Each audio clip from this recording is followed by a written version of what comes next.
There have been a ton of different iterations of Jason Todd over the past couple years, especially within the video games, and a lot of them have had to deal with Joker and the turmoil of being tortured by him, and then ultimately becoming the well-known anti-hero Red Hood.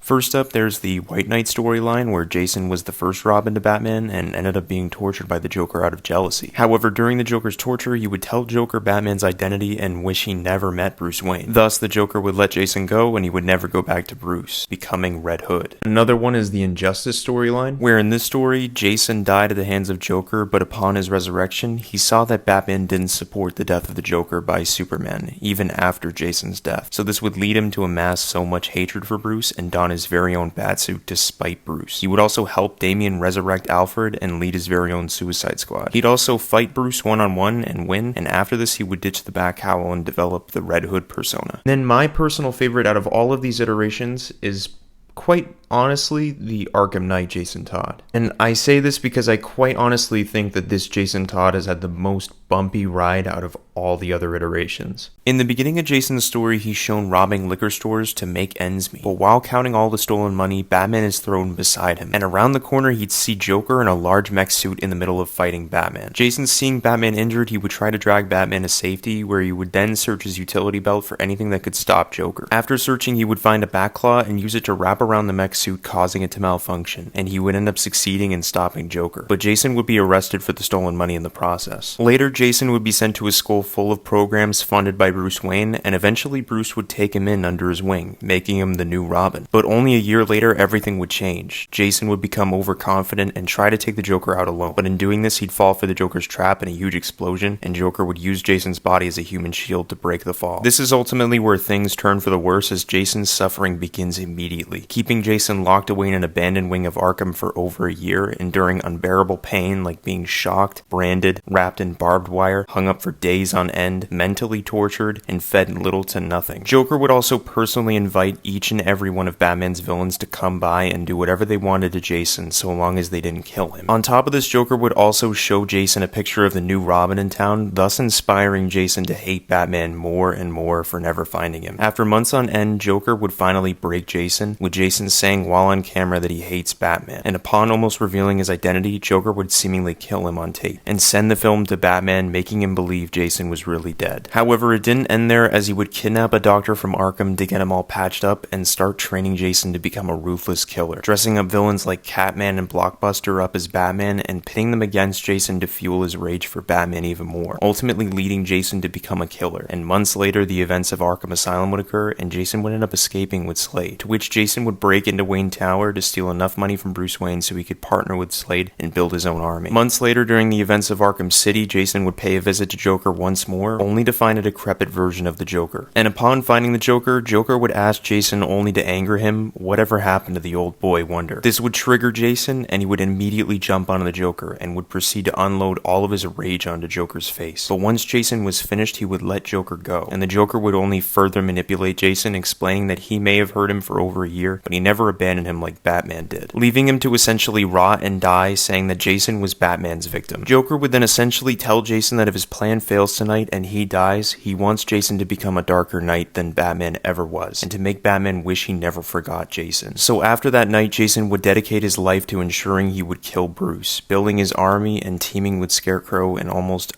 every villain in Gotham. And after months of planning, the night before they would strike Gotham, Jason would sneak into the Batcave and find a case dedicated to himself. He would nearly destroy the case, thinking of it as a disrespect to Jason, but he would quickly change his mind due to thinking that if he did destroy it, Batman would figure out that Jason was still alive. And upon arriving back to Gotham, with everything going according to plan, Jason would prepare for his introduction to Bruce as the Arkham Knight. And following the events of the game, he would help Scarecrow in getting his revenge, but upon his confrontation with Bruce, he would end up seeing the error in his ways, ditching the Arkham Knight persona entirely, saving Batman from Scarecrow's clutches, and would ultimately become Red Hood by the end. And as far as we know, that's the end of his story.